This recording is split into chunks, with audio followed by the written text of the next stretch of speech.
శ్రీ గురుభ్యో నమ. మద్గురుదేవులు చినరామచంద్రయార్ల వారి పాద పద్మములకు నమస్కరించుకుంటూ, శ్రీ సత్యానంద సత్యమయ్యార్ల వారికి నమస్కరించుకొని, శ్రీమద్ భాగవత కృష్ణ దేశకేంద్రుల వారి రచింపబడిన శక్తిద్వయ నిరాశకంబైన శుద్ధ నిర్గుణ తత్వ కందార్థ దర్వుల నుండి 9వ అధ్యాయము గురుమంత్ర ప్రతాపం నుండి 26వ కందార్థము క్రమ సంఖ్య 186. గురుడు గురుబోధ శిష్యునికి ఎరిగించెటి వేళ శిష్యుడెరిగెటి వేళన్ ఇరువురు వైశ్వానర కర్పూరము వలె వెలిగియవల ఒడజూపారోయి.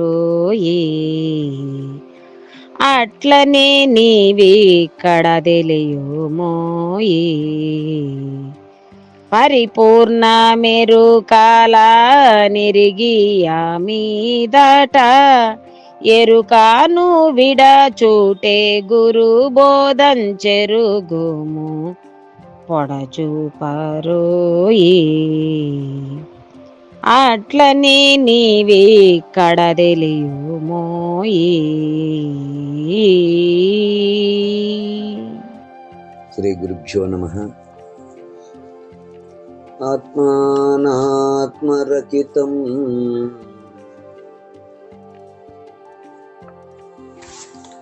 అచల పూర్ణోపదేశికం శ్రీ నిశ్చలానంద నారాయణ గురోర్శిష్యం శ్రీశైలవంశాంభుదిరేవ జాతం శ్రీ పరమానంద శంకరేంద్రం గురుం భజామి. మద్గురుదేవులు శ్రీ శ్రీ పరమానంద శంకర నారాయణ స్వామి వారి పాదపద్మములకు నమస్కరించుకుంటూ, శ్రీమద్ భాగవత కృష్ణ దేశకేంద్ర ప్రభువులచే విరచితంబైన శక్తిద్వయ నిరాశకంబైన శుద్ధ నిర్గుణ తత్వ కందార్థ దరువులు 9వ అధ్యాయము గురుమంత్ర ప్రతాపము నుండి ఈరోజు మనము 26వ కందార్థాన్ని విచారించుకుంటున్నాము. అంటే క్రమ సంఖ్య 186. క్రిందటి కందార్థములో నామము రూపము నటన స్తోమము భయలందు లేదు చూడుము, నీవా నామము రూపము నటన స్తోమము ఎరుకందు గలదు చూడు అంటూ మనము క్రిందటి కందార్థములో నామము రూపము క్రియా సమూహము అపరిపూర్ణ పరబ్రహ్మమునందు లేదు గుర్తించుము నాయన. ఇక ఆపై ఆ నామ రూప నటనా సమూహము ఎరుకలో గలదు తెలుసుకొనుము. నీవు ఈ రెండింటిని విచారణచే ఈ నిజమును అనగా పరిపూర్ణమెట్టిదో ఎరుకనగా ఎట్టిదో చక్కగా తెలుసుకొని ఎరుకను విడిచిపెట్టుము. నేను నీకు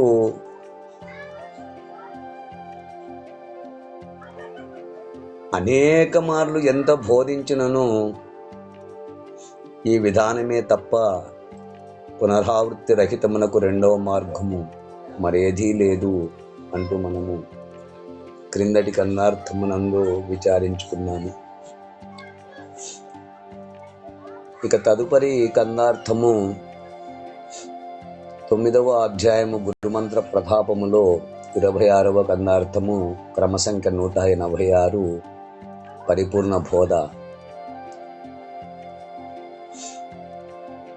గురుడు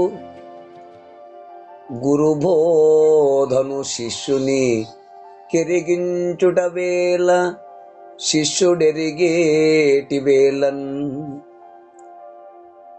ఇరువురు వైశ్వానర కర్పూరముల వలె వెలిగి అవల పొడజూపారోయి.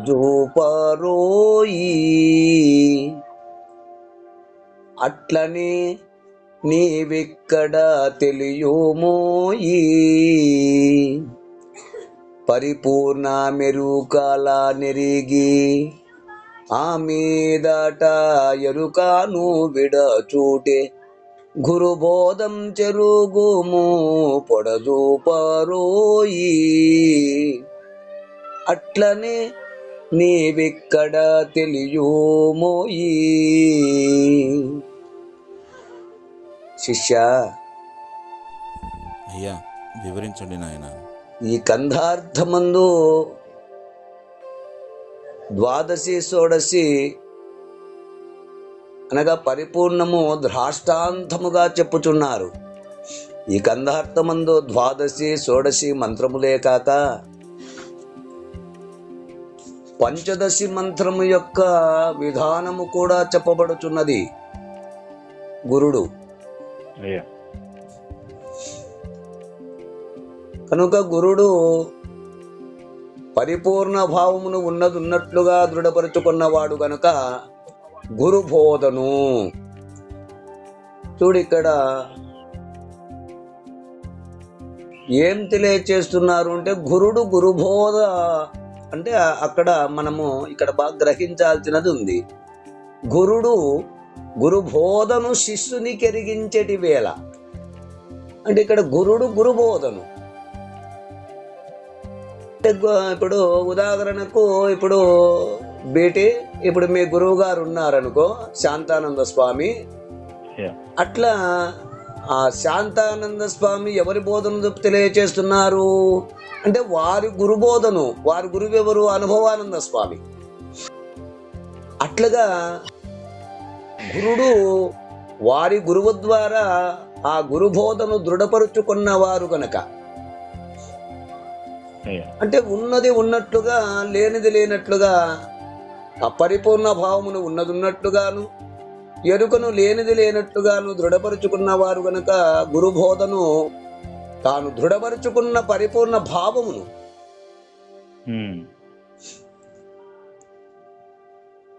ఆ శిష్యునికి అంటే అట్టి భావమును ఆరూఢపరుచుకొనుటకు ప్రయత్నించు వారికి, ఎవరైతే అట్టి భావమును అంటే ఆరూఢపరుచుకొనుటకు ప్రయత్నిస్తారో వారికి మరి వారు ఎలా ఉండాలి? ఎరిగించేటి వేళ అంటే ఆ గురువు చెప్పేటప్పుడు అట్టి ఆరూఢ స్థితిని ఆ తెలియపరిచేటప్పుడు ఆ ఎరిగేటి వేళ పరిపూర్ణము ఎరుకలను ఈ రెండింటిని వస్తునిశ్చయపూర్వకముగా గుర్తింపజేయు సందర్భములో ఆ గురుడు దేని తెలియజేస్తున్నాడు శిష్యునికి? పరిపూర్ణమును ఎరుకలను. ఈ పరిపూర్ణము ఎరుకను రెండింటిని వస్తునిశ్చయపూర్వకముగా గుర్తింపజేయు సందర్భములో వారిద్దరూ ఎట్లుండాలి అంటే ఇరువురు అంటే ఎవరు అంటే గురువు శిష్యుడు ఇరువురు కూడా ఒకరుంటే కాదు. ఇరువురు అన్నప్పుడు గురువు శిష్యులు ఇరువురు కూడా వారు గుర్తుతో సహా వైశ్వానర కర్పూరముల వలె ఆ గురు శిష్యులు ఎట్లుండమన్నాడు? వారు గుర్తుతో సహా కూడా వైశ్వానర కర్పూరముల వలె, ఆ వైశ్వానర కర్పూరముల వలె ఉండమన్నారు. అంటే దీపము కర్పూరము, ఈ దీపము కర్పూరము కలిసి వెలిగి ప్రకాశించి, మరి దీపం అనగా ప్రకాశము, కర్పూరము అనగా అజ్ఞానముగా తీసుకోవాలి. దీపమును జ్ఞానముగా తీసుకోవాలి, కర్పూరమును అజ్ఞానంగా తీసుకోవాలి. అంటే దీపమును దీపో దీపాంతరం యథా అన్నట్లుగా దీపము అన్నప్పుడు గురుమూర్తిని తీసుకోవాలి, కర్పూరము అన్నప్పుడు అజ్ఞాన దశలో ఉన్నటువంటి ఒక శిశువుని తీసుకోవాలి. కాబట్టి అక్కడ చెప్పారు వైశ్వానర కర్పూరముల వలె అంటే దీపము కర్పూరము రెండింటిని ఒకచోట చేర్చి వెలిగిస్తే అంటే ప్రకాశిస్తే అవి రెండు కలుసుకున్న తర్వాత కర్పూరము పోయి అగ్నిని తగులుకున్నా, అగ్నిని పోయి కర్పూరమును తగులుకున్నా ప్రకాశించేది కర్పూరమే కదా. ఆ దీపం ఏం ప్రకాశింపాల్సిన అవసరం లేదు, తనకు అంతకు మునిపే ప్రకాశం ఉన్నది. ప్రకాశం ఉంది కాబట్టి ప్రకాశం ఉన్నది కాబట్టి కొత్తగా ప్రకాశించాల్సిన అవసరము లేదు. మరి కర్పూరము ఆ దీపమును పోయి తాకుతే అంటే స్పర్శ తాకితే అది కర్పూరం ప్రకాశింపబడుతుంది. ఈ రెండు దీపము కర్పూరము రెండు కలిసి వెలిగి ప్రకాశించి అంటే గురు శిష్యులు ఇరువురు కలిసి విచారణ చేసుకుంటే ఎట్లుంటుంది అంటే గుర్తురహితమే, గుర్తురహితమైపోతుంది. ఎట్లంటే ఆ దీపము కర్పూరము రెండు కలిసి వెలిగి ప్రకాశించి ఆవల ఆ తదుపరి పొడజూపరోయి ఇక వెతికిన ఇరువురి గుర్తు రద్దగును. ఎవరిరువురు గుర్తు అంటే దీపము కర్పూరము రెండు లేకుండా పోతే వెలిగి వెలిగి వెలిగి బాగా వెలిగి అక్కడ తన మచ్చ కూడా లేకుండా ఇక హంతమైపోతుంది, అంటే నశించిపోయినట్ల. దీపము కర్పూరము రెండు కూడా తన మచ్చ కూడా లేకుండా నశించిపోయినట్లుగా.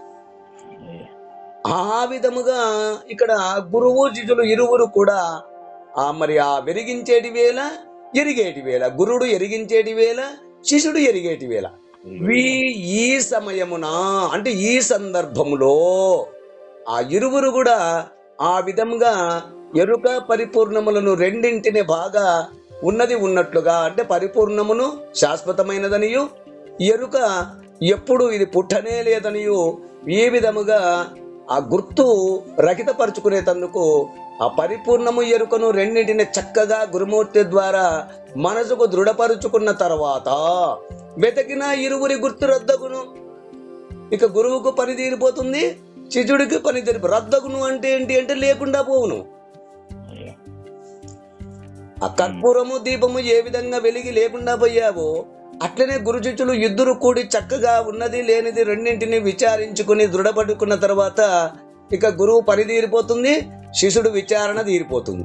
వీరిద్దరూ ఆరుడ స్థితి అయిపోయి ఏమైపోయారు, ఇరువురు కూడా గుర్తు రద్దయిపోయింది. అంటే గుర్తించే తెలివి ఇక లేకు, గురు శిష్యులు ఇరువురు కూడా లేకుండా పోయారు. ఆ విధముగానే నీవిక్కడ తెలియమోయి. చాలా చక్కగా వివరించారు గురుదేవ. గుర్తెరిగే శిష్యుని గుర్తు ఎట్లు రద్దు కాగలదో గ్రహించుము, లేక దృఢపరుచుకొనుము. వస్తునిచ్చే జ్ఞానంగా దృఢపరచుకోవాలి. వస్తునిచ్చే జ్ఞానముగా ఇప్పుడు దీపము కర్పూరము ఏ విధంగా పంచదశి చక్కగా ఆ విధముగా దీపము కర్పూరము కలికతో మనకు ఏ విధంగా నిర్ధారణ చేశారో తది విధంగా వస్తునిచ్చే జ్ఞానము ద్వారా గురుమూర్తి ద్వారా ఈ రెండింటిని పరిపూర్ణమురి ఎరుకల యొక్క ఉనికిని అంటే వస్తునిచ్చే పూర్వకంగా ఆ గురువు శిష్యునికి సూచించు వేళ ఆ శిష్యుడు అట్టి సూచనను గ్రహించు వేళ వేటిని పరిపూర్ణము ఎరుకల యొక్క ఉనికిని ఈ రెండింటి యొక్క వస్తునిచ్చే పూర్వకంగా గురువు ఆ శిష్యునికి సూచించు వేళ శిష్యుడు అట్టి సూచనను గ్రహించు వేళ వారిరువురు అనగా దీపమనగా అగ్ని, కర్పూరము అనగా కర్పూరమే, అజ్ఞానం శిష్యుడు. ఆ దీపము కర్పూరము వలె ప్రకాశించి ఒకటిగా అంటే పెద్ద జ్వాలగా ప్రకాశించి వెలిగి వెలిగి వెలిగి రెండు లేకపోయిన విధముగా వారిరువురు అట్లునే ఆ గురు శిష్యులు ఇరువురు కూడా గుర్తులు లేకపోవును. ఎప్పుడు లేకపోవును వారిరువురు గుర్తులు ఎప్పుడు లేకపోవును? పరిపూర్ణము ఎరుకల నెరిగి వస్తునిచ్చే పూర్వకముగా పరిపూర్ణము ఎరుకలను గుర్తించి ఆ మీదట ఆ పైని ఎరుకను విడిచుటే, ఆ రెంటిని గుర్తించిన గుర్తును విడిచుటే ఆ షోడశి వాక్యము ద్వారా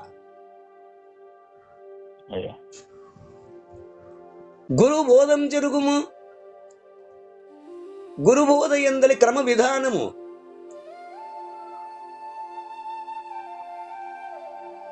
ఆ విధంగానే పరిపూర్ణ బోధ యందు గురువు శిష్యుడు ఇరువురు అఖండ ఎరుక స్వరూపులుగా మారి ఉండినప్పుడు అచలము భయలు పరిపూర్ణము అను శబ్దముల ద్వారా పరిపూర్ణము యొక్క ఉనికి దృఢపరచి అనుమాన నివృత్తి కంటే నీకున్నటువంటి ఒక సందేహము శంకను తీర్చేదందుకు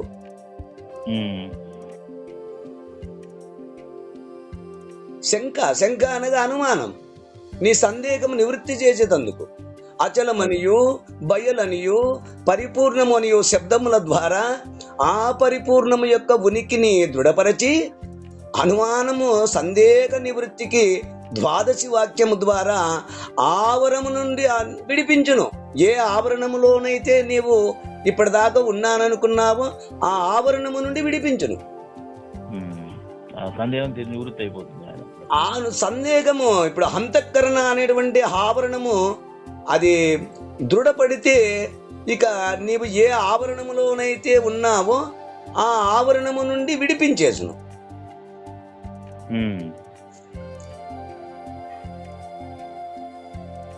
ఇట్టి స్థితి యందు పరిపూర్ణము యొక్క ఉనికి గ్రహింపబడి అది ఉన్నదని దాని యందు తాను లేనని గ్రహించును.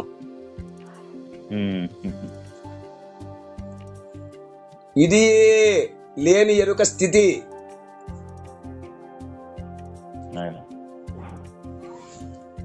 ఈ స్థితి యందు ఈ షోడశి వాక్యము ద్వారా ఈ గుర్తును కూడా రద్దుపరచును, అంటే లేకుండా చేయును.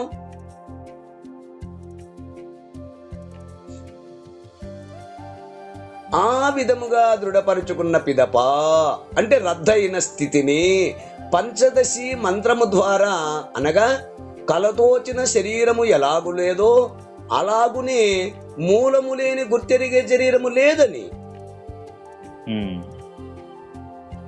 కలలో తోచిన శరీరము ఎలాగున లేదో అదే విధముగానే మూలము లేని గుర్తెరిగే శరీరము లేదని దృష్టాంతపూర్వకముగాను అనుభవము చే దృఢపరుచుకొనుట.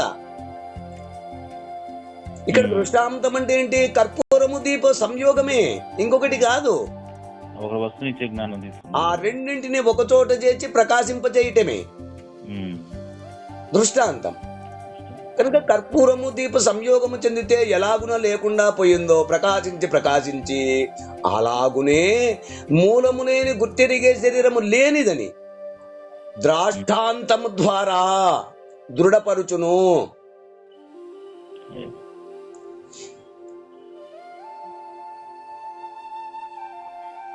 అవి రెండు దీప సంయోగము చేత ఎలాగున లేదో అలాగునే మూలము లేని గుర్తెరిగే శరీరము లేనిదని ద్రాష్టాంతము ద్వారా దృఢపరచును. ఈ క్రమమంతయు గురు ప్రబోధ యందు అంటే గురు ప్రబోధమునందు రహస్యముగా ఉన్నది. ఇక దేని చేత సాధ్యము కాదు, గురు ప్రబోధ చేత మాత్రమే ఆయన దగ్గర ఉన్నటువంటి రహస్యాన్ని అట్టి గురుమూర్తి ద్వారా ఉపదేశ పద్ధతిచే అది సూచింపబడును. అట్లుగాక ఎన్ని శాస్త్రములు చదివినా ఎంత మంది దగ్గర నువ్వు పోయి ఉపదేశము పొందనిదే ఎంత మంది దగ్గర విన్నప్పటికీ కూడా అది నిలవదు.